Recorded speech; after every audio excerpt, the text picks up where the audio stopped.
Бисмиллахир-рахманир-рахим.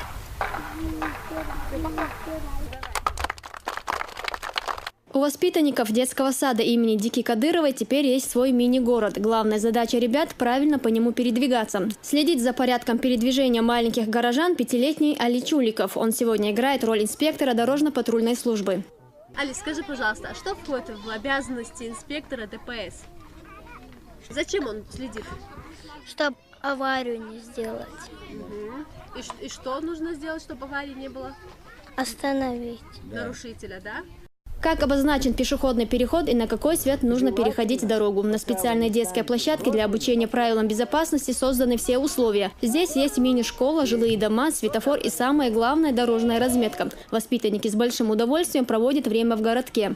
Мы в плане своем, в годовом отметили и в ежедневных планах воспитатели планируют одно занятие в неделю проводить во второй половине дня на игровой площадке, которую мы сегодня открыли с соблюдением правил дорожного движения, соблюдением правил перехода дороги пешеходами.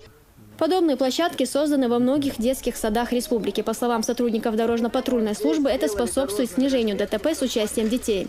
С начала этого года по настоящее время на территории нашей республики с участием детей зарегистрировано 46 дорожно-транспортных происшествий, в которых 11 детей, к сожалению, погибли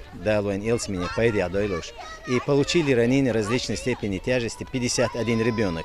Занятия на новой площадке будут проходить раз в неделю. Обучение правилам дорожного движения в игровой форме, по словам воспитателей, усваивается намного лучше. Элина Дадаева, Зура Саламова, Ильяс Якубов, Тимур Саратов. Новости.